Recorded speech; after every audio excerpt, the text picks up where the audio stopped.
So good afternoon. My name is Ron Duss, and I'm a technical instructor for Cognex in Duluth, Georgia, which is where I'm speaking to you from today. This is session 7 of the Insights Explorer with EasyBuilder course. Session 7 is identification tools. Previously, we had an introduction. We've already talked about the presence and absence tools, measurement tools, counting tools, and today the identification tools. And from here, session 8 starts with the inputs and outputs, communications, and so forth. So let's go ahead and get started here and talk about the identification tools.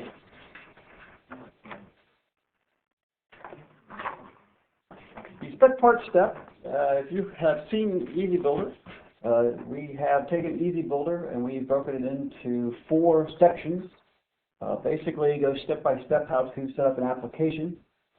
And we are in the spec parts step right now, which is one of the application steps. It's used to define features in the image that will qualify or quantify the part based on your image analysis criteria. I mentioned a second ago that we've already, in this online course, our previous courses, gone through presence and absence, measurement, counting. Today we're going to have a look at the identification tool. So for example, as you can see on your screen here, you can see a code on the bottom of a bottle. It's one of the applications that we use as an identification tool for. In the middle there, you can see we're reading text. And on the bottom, we're actually going to use it to verify a pattern. I'll show you an example later. There's a tub of ice cream there. And what we have is Peak Treasure, which is the name of the ice cream. It has many different flavors. So you can program Insights to look at the name of the ice cream only. And you can take that pattern, not really the text, but the pattern of the text, put it into memory. It will then look for that pattern and identify what flavor of ice cream it is, which has become very important. Often you actually see a combination of these techniques.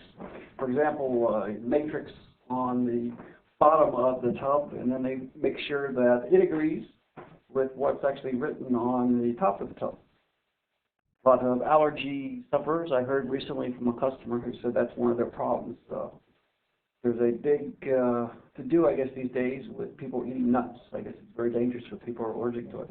So they make darn sure that anything with nuts, that the label and what's actually in the tub match.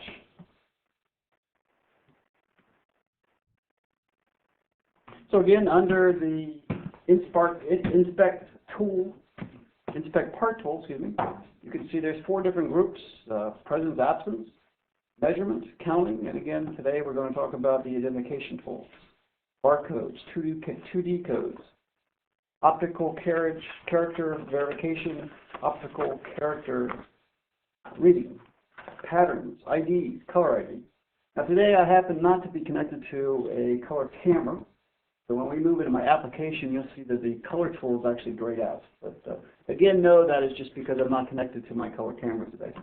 I will show you some slides from I put together when I was connected to my color camera. Go a little bit later. Again, under the identification tools, you have the read ID codes, which read 1D and 2D codes. It has match string capability. What you can do is you can set up, for example, to have a PLC send a string of text. Insight will then read the text to make sure the two agree with each other. That is a match string capability. Again, we have the read text, which is the OCV and OCR. We now can verify, read, verify, and read. Again, verify would be similar to what I just talked about. You'd have a PLC or some other device sending a string of text. And then you could go out and look at the part, the package, whatever it happens to be, and make sure that they agree with one another. Patterns and patterns. We'll talk a little bit about the difference here in a little bit. Patmax patterns is a little bit more sophisticated tools for more complex patterns. It's also, because it's more complex, if part of the image is obscured, for example, either because of lighting, dirt, etc., it will actually smart enough to say, well, it's still close enough to be the same pattern. I'm going to go ahead and match it. Patterns tool isn't quite that sophisticated. Of course, the trade-off is PatMax is a little bit slower. So it's really a game there between, do you want to have the functionality of PatMax, or is the patterns? If it's a very simple pattern, you can use the patterns tool and it will be a little bit faster. The color tool, again, I'm not connected to a color camera today, but basically works the same way as the patterns tool. The difference is there, obviously, rather than looking at patterns, you're looking at a specific color.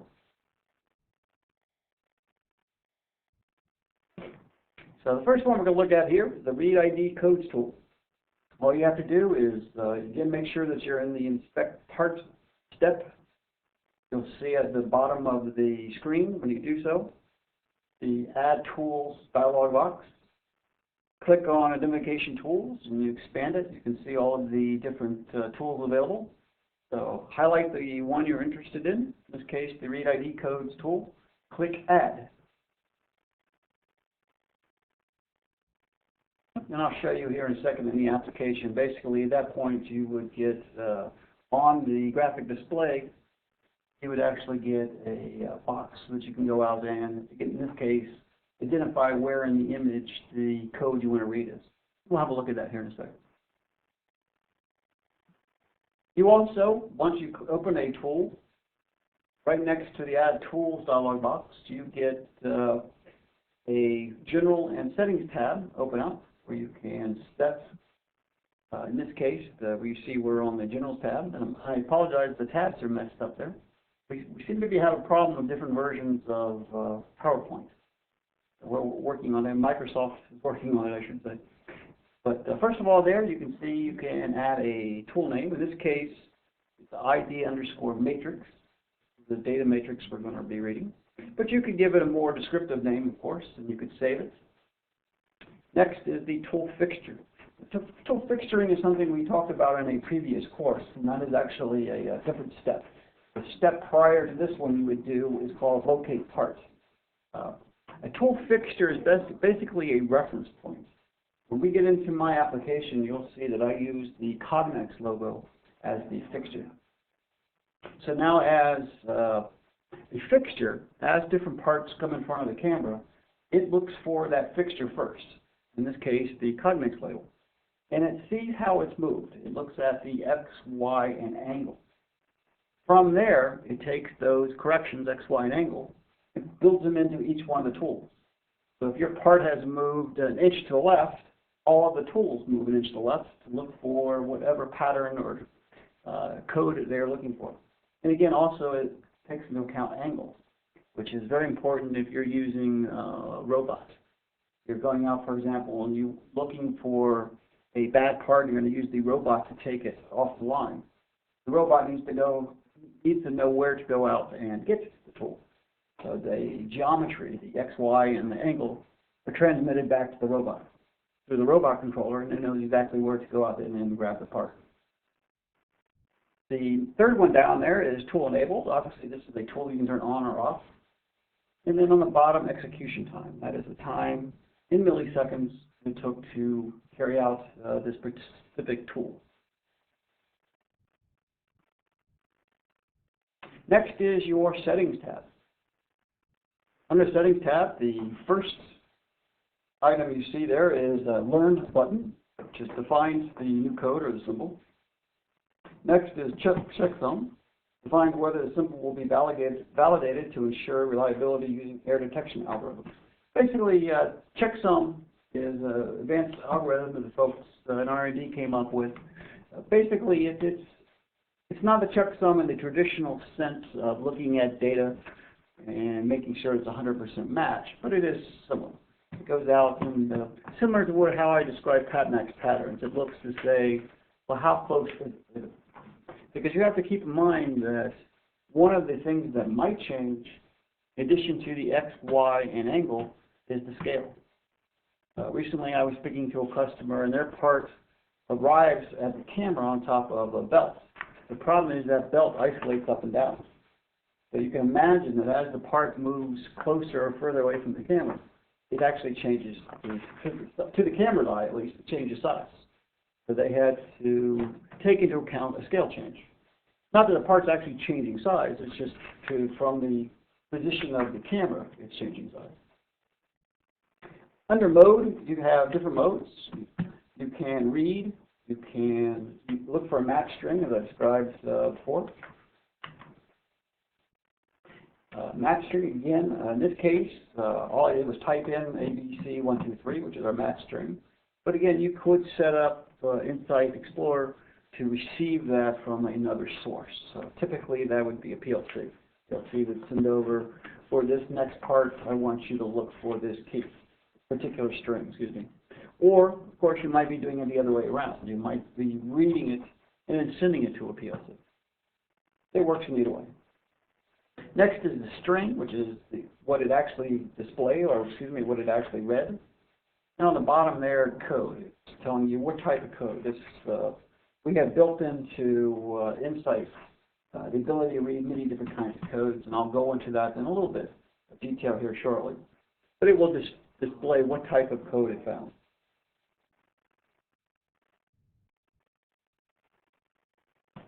Now in this particular case, we're talking about putting a read ID code on the image.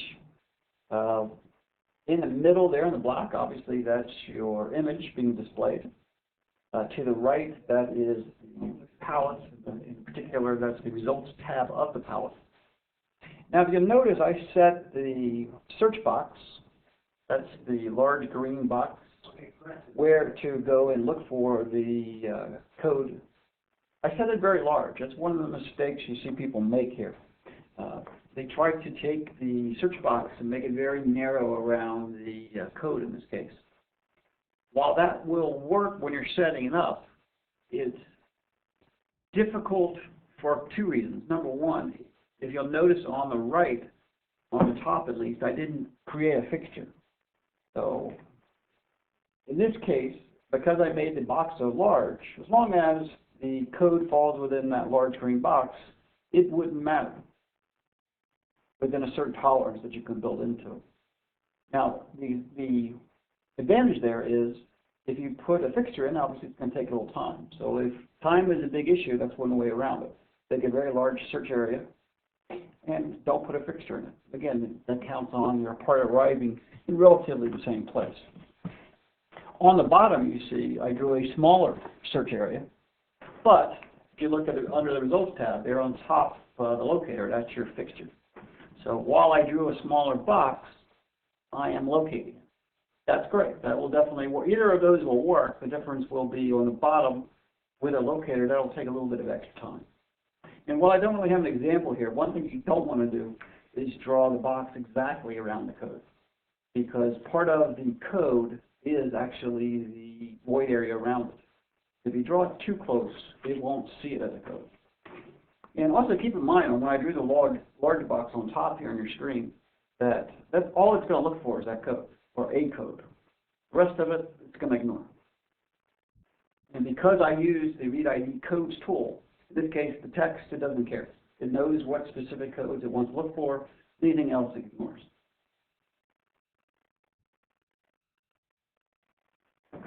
And here, as promised, are some of the other codes that it will read. Data matrix. You can see several different kind of codes there, including UPC. Excuse me. The next tool in the identification tools is the Read Text tool. So again, just make sure you're in the inspect part step. Open up the identification tools, click on Read Text, and click Add. And you can see in the description there below, it's used to read and or verify alphanumeric text strings. Single Read Text tool supports 255 character models, and each character model is based on up to 8 trained instances. Meaning that you could have, for example, in English, there are 26 different letters. You could have 8 different versions of each of those letters. And of course, you would also have symbols, you probably will have numbers, etc. But you can have 8 different models of each one of those characters. So if you're using a slightly different size, if you have noise, etc., you can train the system to take all of those into account. And again, you can see on the bottom there special fonts that were designed for OCR and OCP. And you'll see that in a second. So again, now that we've added a read text tool under the General tab now, again, you can give it a unique name on top. You can attach it to a fixture, as I described before. You can enable it, or disable it. And again, it's showing you exactly how much time it took to execute. Under the Settings tab, on the top, you see the first button there says Train Font. This will actually, when you click on that button, it actually opens up a wizard, a Train Font dialog, or it's the wizard. It's very similar to what you've seen in previous versions if you haven't had a look at version 4 yet. Next, underneath that is Mode. Right now on my screenshot there it says Read, but you can also have the choice of read, and verify. So read, verify, read, and verify. A choice of all three. And again, the font, you can see in this case says custom. I customized it. But there also, you'll find under there specific fonts that were made for OCR, OCV. Next is the field string, similar to what I described before. In this case, I just typed it in, ABC123. But you could bring that in from another source, typically a PLC. Tune allows you to go in and calculate, basically make for those 8 different character maps as I described below.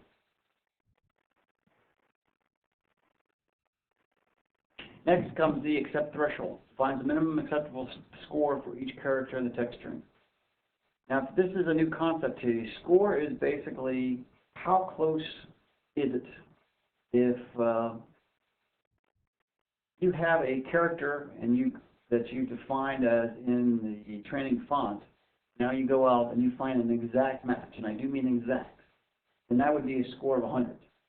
Typically, though, there's going to be a little bit of difference depending on how you printed this. They'll smudge the ink. Inkjets, of course, are not 100% accurate. But the closer it is to the original of what you've trained, the higher the score, up to 100. If it's not a match at all, that's a 0. So you can see here, we jump down a little bit there. It says accept threshold. I have it set for 75 in this particular screenshot. That means that it's not 100% match, but it's close.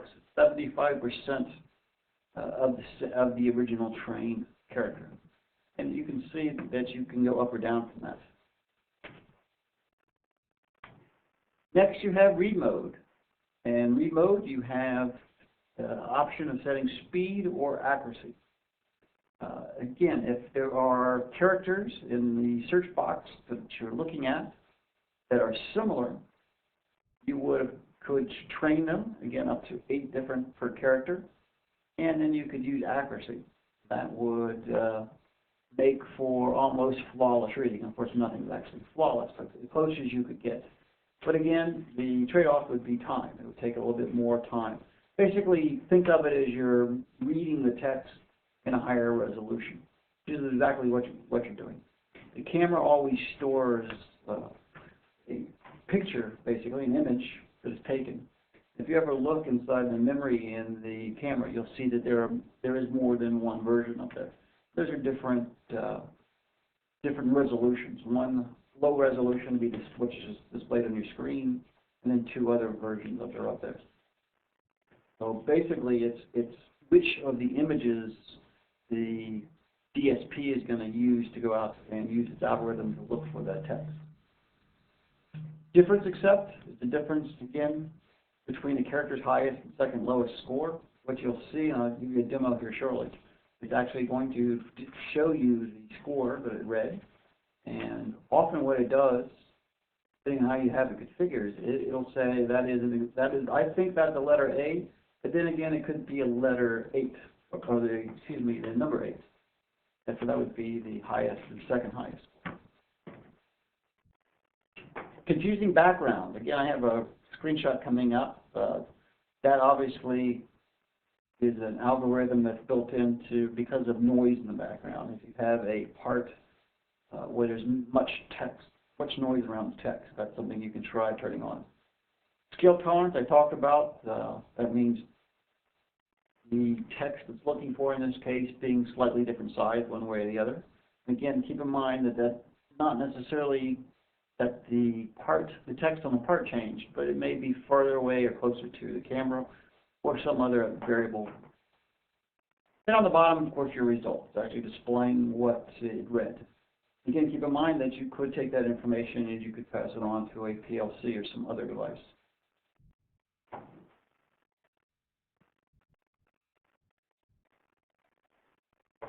Some things to consider. It looks for text in a single line. So if you have, imagine many characters spread all over the sheet at different angles and different spacings, it won't see that as continuous text. It finds the first character and assumes then that the next character will be in line with it. It also then, between those two, it gets the spacing between. As well, not only the spacing between the characters, but the spacing between the words. That's how it knows when there's a line break, a character break. If you do that, then you'll, of course, not have any problems. Again, here's a new term if you're not used to it, the ROI, which is the region of interest, basically what's inside the search box. And as it says there, you should not draw that box so that it's seeing any noise. Now keep in mind, now we're not talking about the read ID code tool. Before I told you with that tool, you want to draw the box actually quite large. Give it a little bit of leeway and make sure that void area exists around the code. We are now talking about the read text. In this case, you actually do want to draw it very fine, as you can see there in the screenshot. That way you're not looking at that noise. That noise may confuse it. And you would definitely, in this case, want to make sure that you use a fixture. It may be difficult to see in your screenshot, but there is a little green crosshair, right? But it just happens to be flying right between the G and the N in the cosmetics there. But that crosshair pattern means that that is the signal from the system that it found the pattern. That it found the fixture. Definitely would want to use a fixture when you use the read text tool. I mentioned some of these special characters before, and for example, in this case, we're using custom on top there. You can see for custom, as I mentioned, you have 255 characters. You would have basically 8 different versions of each of those 255 characters. You also have the capability on the bottom, you can see there, of using one of the predefined font libraries. So CR, A, or B, with white on black, black on white, etc. As you can see listed there. Those are specific fonts that are used for OCR or OCD. Again, here you can see OCR characters, and what we're trying to show you here, if you look in the middle where the red arrow is, if you set speed or accuracy, you can see the different results that you get. You can see that we're reading the pass on the demo plate up on the top right. You can see that when we're used in speed mode, we got a score for the letter P of 88.1. When we changed over to accuracy, we got a score of 86.1. If you look at the second character, that's the one that it found to be the second best match. Using speed, the second best was an R, and with a accuracy set, it was B. But you can see that, look at the difference on top between the score or the index 0, as they're calling it, for that letter P. 88.1 was the first choice, 76.4 for the second choice. That's with speed. With accuracy, 86.1 down to 59.8. So you can see a bigger gap. So they did a much better job of defining the different characters. That, of course, is important when you set your threshold. The wider that difference, the easier it is to set your threshold. Again, though, of course, the trade-off is speed.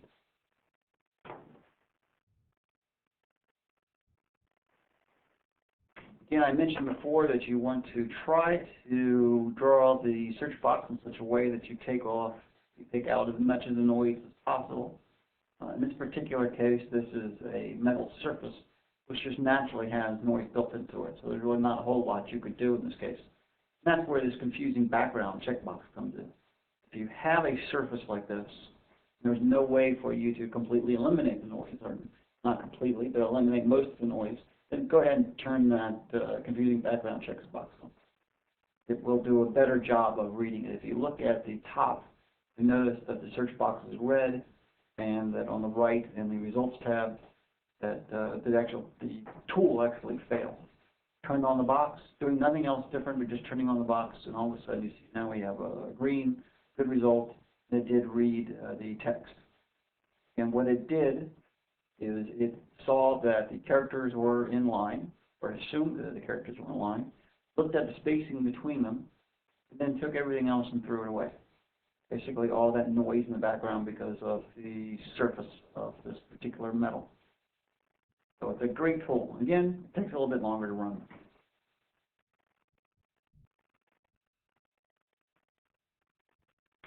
Next tool is an ID PatMax Patterns tool.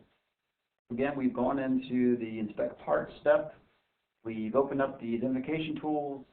You can see the third tool down there is the PatMax Patterns tool. And this does just that. It goes out and looks for a specific pattern. And under the General tab, you can give it a name. You can connect it to a fixture. You can enable or disable it. It will show you how much time it took to execute. And then under the Settings tab, you can set the mode to identify or verify. Pattern finds what trained pattern is to verify. And you'll see that when I do the demo. Accept threshold, again, that it's based on the score. The angle tolerance takes into account just that, the angle. Even if you're fixtured, the text may move, or the pattern, excuse me, in this case, may move a little bit, and that says, well, how much of that do you want to take into account? In this example of the ice cream, different flavors of ice cream, that text may be slightly different on the different labels. So even though you're fixtured, it may still be slightly different angle. Same with the scale tolerance. Right now I have the scale tolerance to 0. That means if it's not exactly the same scale, don't pass. Probably in the real world you would want to put a little bit of scale tolerance in there. Again, because it may be a slightly different position in reference to the camera. However you're actually printing the label, is it exactly 100% accurate? Probably not.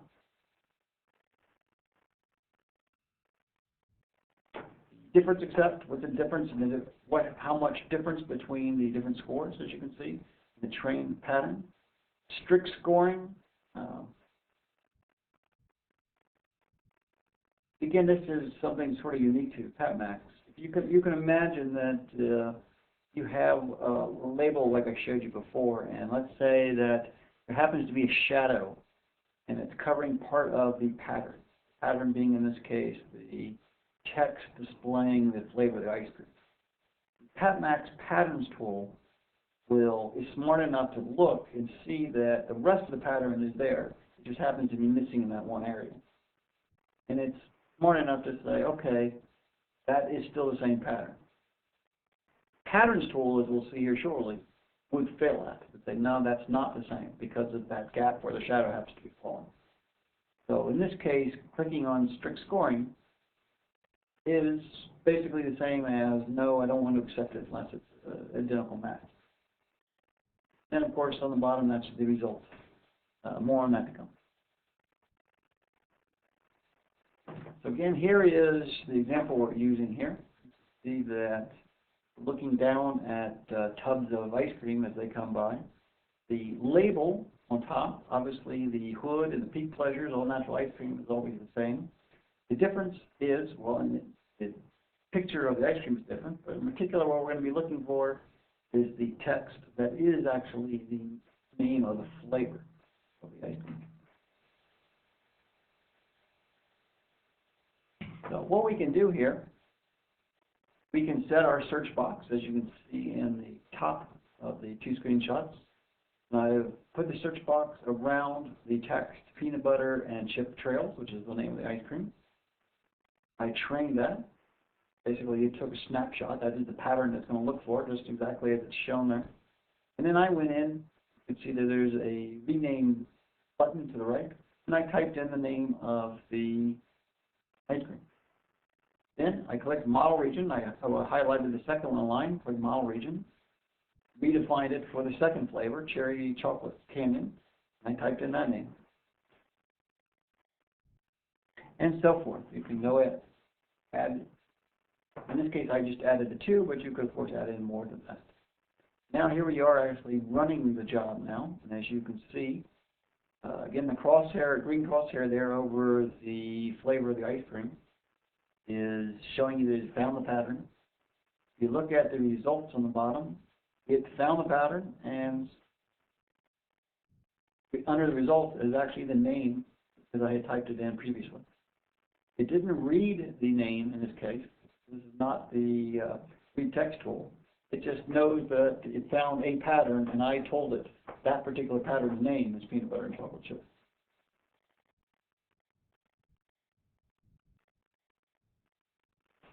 The next one under in identification tools is the patterns tool. It's basically almost identical to patterns. Here's a little slide where we're trying to tell you the difference between the PatMax patterns and the patterns tool. And if you look down, you can see situations that require the accuracy and reliability of the PatMax patterns tool versus just the patterns tool. When variations in lighting and reflections are difficult to control. If you have a plant where there are a lot of lights, say robots with lights on them,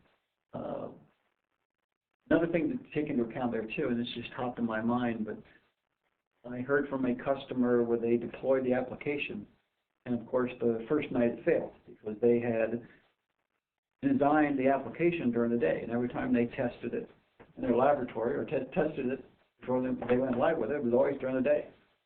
The particular person who wrote the application was there. So the first night, something changed. What changed? It got dark. Now you have shadows falling across, and that, of course, caused the problem in the application.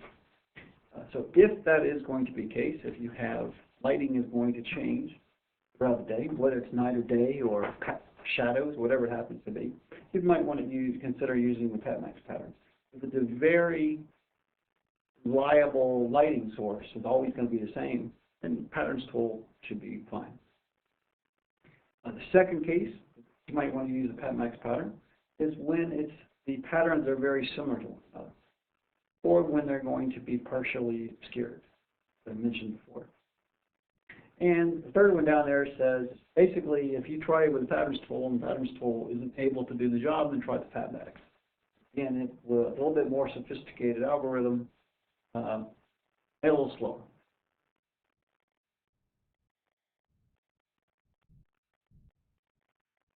So here is your ID patterns tool, basically just your patterns tool. The same as you'll see there as the PatMax patterns. Then the last one of the identification tools is the color tool. In this case, when I did these screenshots, obviously, I was connected to my color camera.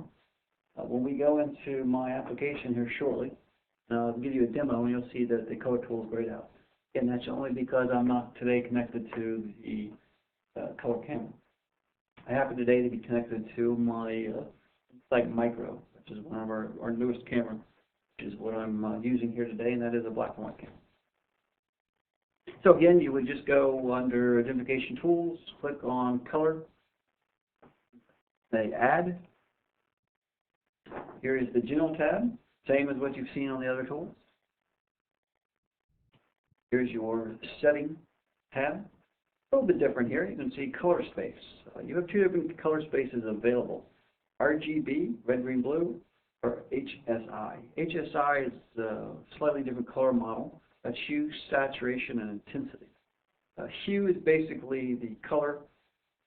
Saturation is how gray is it. And intensity is how bright it is. It's two different scoring systems, two different color models. Bottom line is, though, they both are ways of identifying colors. Next one there, accept threshold. Again, that's based on your score, your difference. And you'll see here that in this case, it's displaying the word color yellow. That is, as I'm going to show you, basically I programmed it. It doesn't know the color yellow. I told it. I went out and read a color versus a pattern, and said this particular color, this particular set of values is yellow. And it's displaying that it found that. That comes into play again because you might want to pass that on to a PLC. So you can see here on the image, I've got some little color paper clips or binders, I guess they're called, that I put in front of the camera, and I went out and I set the sample area to read the color right on top of the little colored paper clip or whatever you call it thing, and I read that in. Basically, again, it works the same as a patterns tool, except for in this case it's a color. And similar to what I showed you before with patterns, after I had sampled that region, I hit the rename button, and I went in and I told it what that color was called. You could call it anything. It doesn't know the difference between yellow and red. It only knows that for this particular value, you can see if you look on the bottom that this particular value is defined as 203 red, 175 green, 56 blue, or in HSI is defined as 34 hue, 155 saturation, 145 intensity. That's all it knows. It doesn't know that that's yellow. So you can give it a name, any name you wanted to, whatever works in your particular application. But next I went in and I put a red paperclip up. I went in and sampled it. I clicked the rename button and I called that red. Then I could go on from there and repeat up for the different colors. And now you can see I'm running the application. Notice the green crosshairs, so it found the pattern. Then it went and it looked for the color. It saw the color, identified the color as yellow, and the particular part passed. Okay, so that's the end of the PowerPoint slides. I'm going to switch over now to the application. A little bit of delay here, but now you should be within, highlight it here, there we go.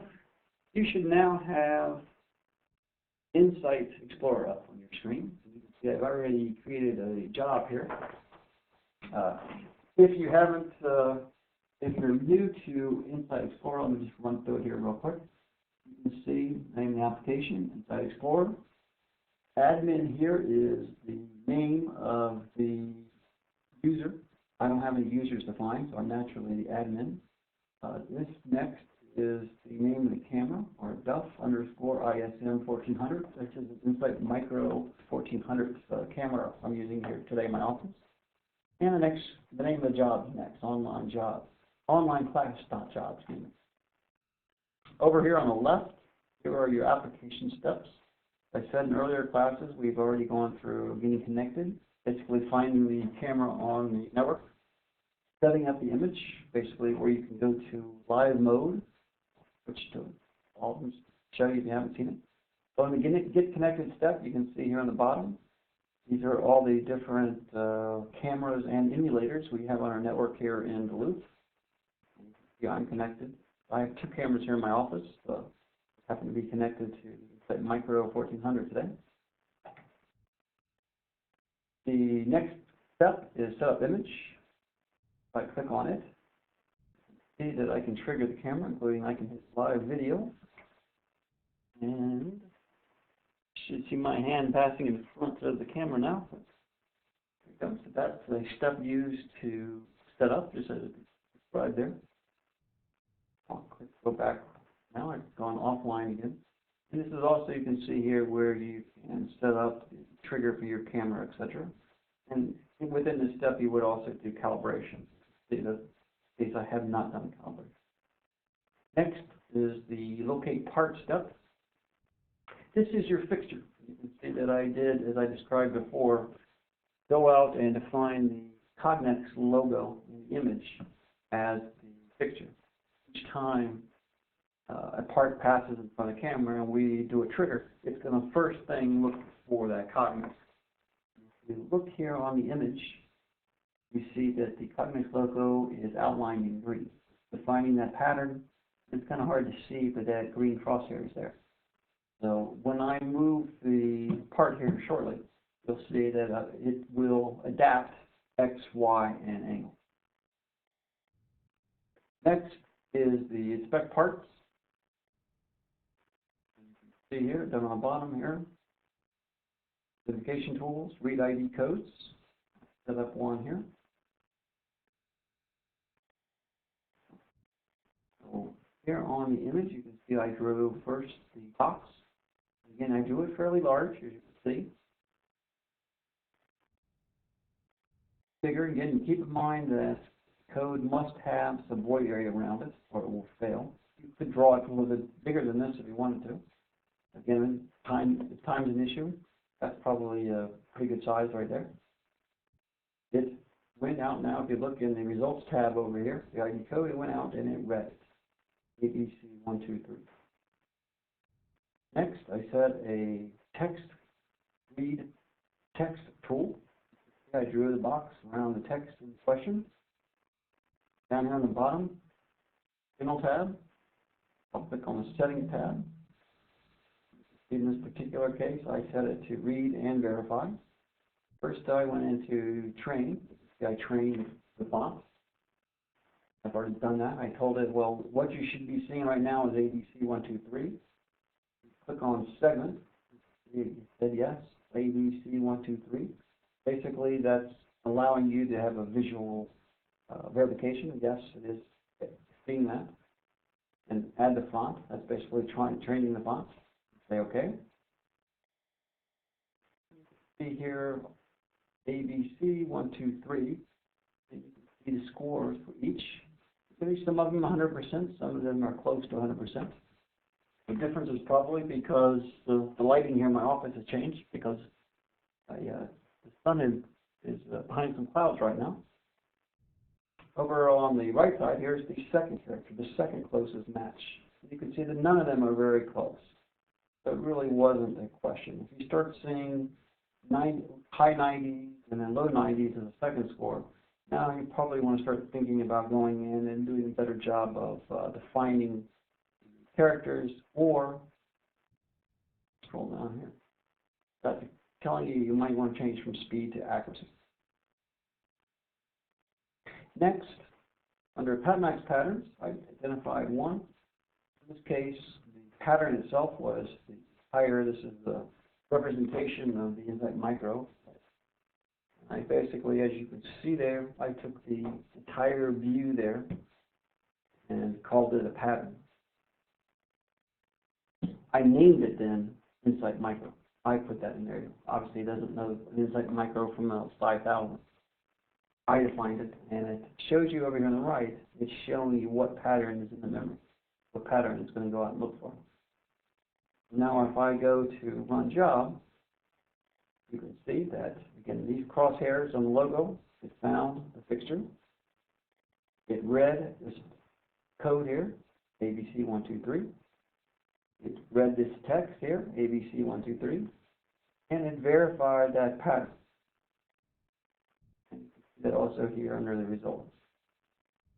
By the way, if you look here for the patterns tool, the fixture, it told you that it always looks at X, Y, and angle. That's exactly what it's showing you here, X, Y, and angle.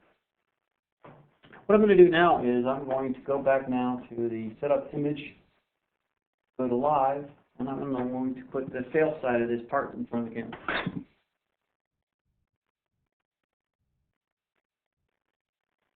Okay. And you can see, first of all, you can see that the pattern picture you found, that's good. You always wanted to find it. That's good because that hasn't changed. It was able to find that. What changed was the ID. It read the ID and saw that that did not match what I had put in, ABC123, reading ABC122. Same with the text. Text is not matching what I asked it to match, ABC123. It read ABA122. Also, if you notice the pattern where the patterns tool failed. Because this is not the same pattern. Now I'll go back to setup image, live video. I'll put the path size on. This time I'll leave it at a slightly different angle to show you. Obviously the entire image has to be within the window. So look, if you look, they still all pass, even though we're at a fairly severe angle here. The reason for that, again, was because I set this fixture here. Found the fixture, and all of the other tools, if you notice, adapted the same. They all moved in the same X, Y, and angle. It read the code, it read the text, it read the pattern.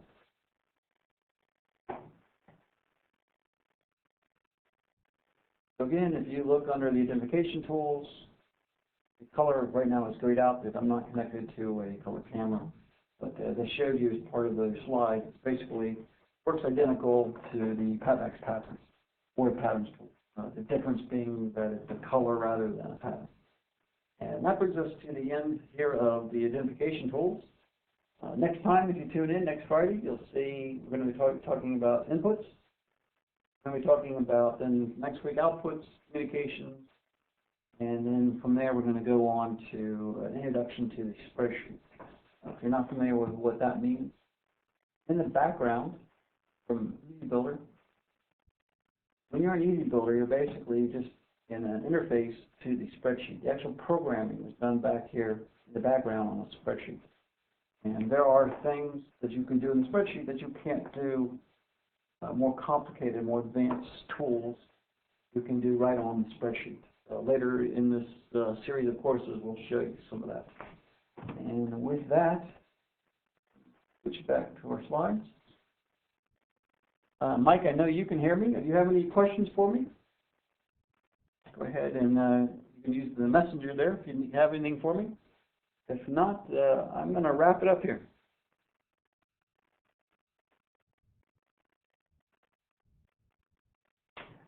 Okay, well, Mike, thanks for tuning in, and hopefully we'll see you next week. And I hope everyone's enjoyed it. Have a great weekend, everyone, and we'll talk to you next Friday.